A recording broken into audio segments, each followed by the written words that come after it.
Hey guys, so I am out here and Leah and I are picking pears. And there's our beehives right there. I need to pull the weeds in front of that front entrance. So this is our big pear tree right behind me. And as we were picking pears, we still have a lot more. I don't know if I can even like pan in to see. This is a really tall tree. So we're gonna have Kansas come out and put on like a helmet and shake the tree, because one year Leah decided it would be a great idea to just shake the tree, and she was looking up, and I am only laughing because it's nothing bad happened, like nothing really bad happened, but a pear like fell in her eye, and I mean, she thought like she was gonna lose her eye. So it was really painful, but she didn't lose her eye, so now I can laugh about it. But anyway, I'm out here and I was talking to Leah, and we hear a lot from friends and neighbors and even you guys on YouTube who you guys want to live out in the country and just have some animals. And I got a really amazing comment today from somebody that said, man, I wish, I live in the city and I wish that I could do that and do what you guys are doing. And I said, I feel you on that. I grew up in the city. I grew up in an apartment, and it was awful. And it was when we were in the apartment that God started to speak to us and tell us to get back to the land, but we didn't really have a way to make that happen. Financially, you name it. And we moved in with our grandmother in 2004 after taking a 3,000-mile bicycle trip around the country. It was kind of a missions trip, and we should do a video just on that, because I think a lot of our new viewers don't know that story, and it's a really amazing one. So I'm going to talk to Leah about doing that. But when we got back here in 2004, we knew that God had called us to take care of our grandmother and our uncle, who's disabled and was living here.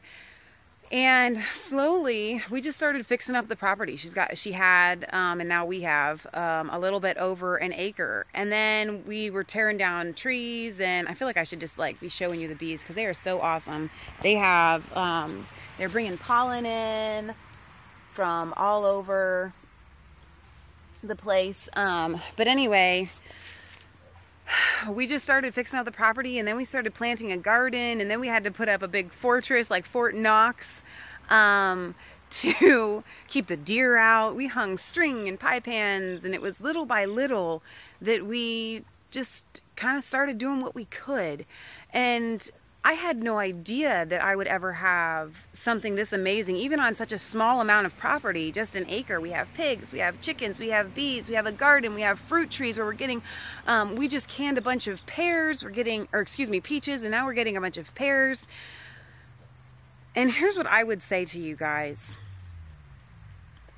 Seek first his kingdom and his righteousness, and all of these things will be added unto you. And then the scripture that I given to one of the viewers was, the earth is the Lord's and the fullness thereof. And when God owns the land, then he can give it to you. And when you seek his way of life, which God made Adam a farmer, and I tell you guys this all the time, it really is. It may not be the calling for everyone, but it is just about the best. It's what he created to be the very best. He looked around and he said, it's very good. He created Adam to be a caretaker of animals and the land. So I would say to a lot of people, particularly we have a family that has a grandma and a grandpa and sons-in-laws and daughters-in-laws, and they all want to live this way. And I would say, and they've joked about having a community and doing like a little commune, and I would say, go for it. Whatever you can do, wherever you're at, life is too short to just not do what you feel you're called to do, and to get to that enjoyable life. Because I have to tell you, when our piglets are born, and when a mom chicken, when a hen hatches out chicks and she teaches them how to scratch around, it is the most amazing and fulfilling experience outside of having your own children, I think. Even though I haven't experienced that. I was one. A child, I mean. So anyway, I really believe that as you guys seek God, he will give you these things. It may take years, but it starts with that desire. And don't let anybody tell you that it can't be done, that city life is the way that it has to be, because it's not. It absolutely is not. It hasn't been until the Industrial Revolution when I believe, you know, the globalists and Agenda 21 shoved everybody into cities because they don't want people independent. They don't want them living off the land. They want them dependent upon themselves. They want you dependent on electricity. They want you dependent on these electronics. They don't want you to have the joy that comes from having like a farm. And I've got like a chicken over here that is scratching around.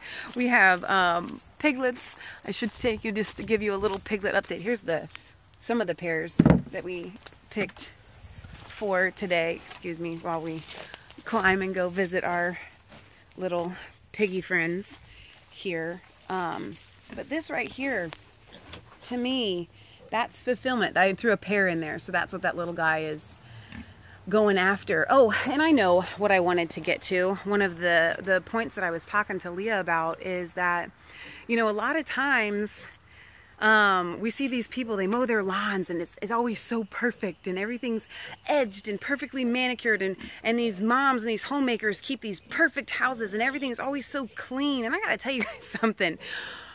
When you have a farm and you've got a grape arbor and you've got chickens and you've got pigs and you've got a garden, things aren't going to be perfect.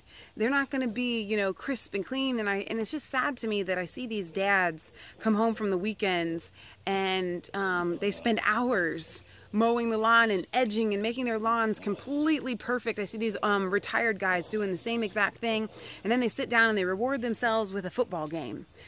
And I'm not knocking people that do that, but I have to tell you, there's so much more fulfillment found in a farm life, in the animals, and in having things that aren't perfect. There's beauty in the imperfections of a farm life, of having a mud pit for the pigs to roll around in and stuff like that. There's beauty in the imperfections. And I see these, you know, creative homemakers or even working moms, and everything is always so perfect. Everything that they touch, it flourishes. And I kind of feel like your creativity is stifled when it's all just about in like perfection, instead of broadening your horizons and the things that you're doing. So I want to encourage you guys that if you have a heart to have this kind of life, to have farm animals, to raise some pigs, to raise some chickens, to have a big garden, whatever it is, seek God and He will absolutely make it happen.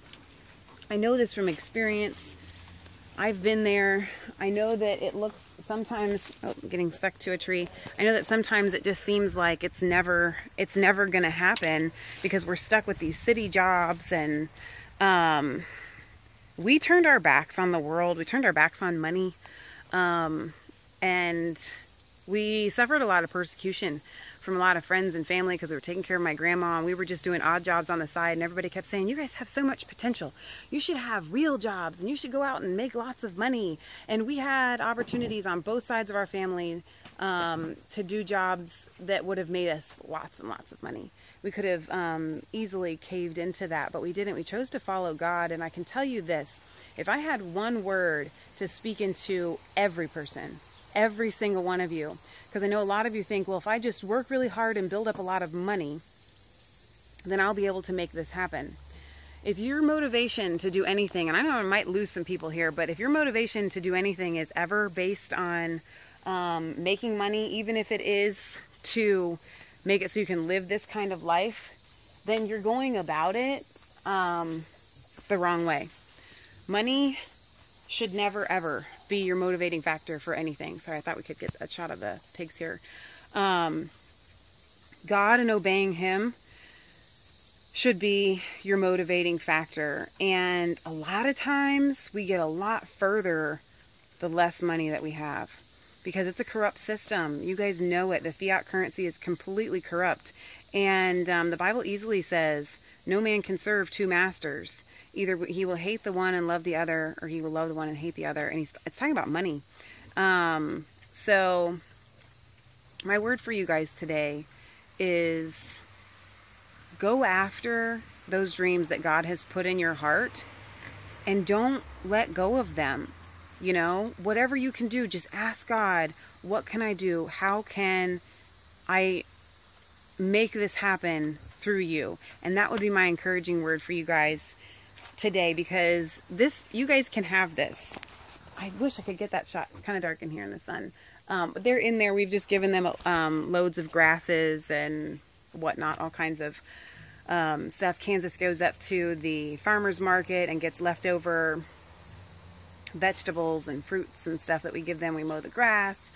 So we're willing to put in the hours, to put in the work, because the reward and the blessing of the privilege of taking care of these guys far outweighs any of the work. And I just want to encourage you guys that you can have it, and it can happen. If you seek God, then He will give it to you. All right, I love you guys. God bless.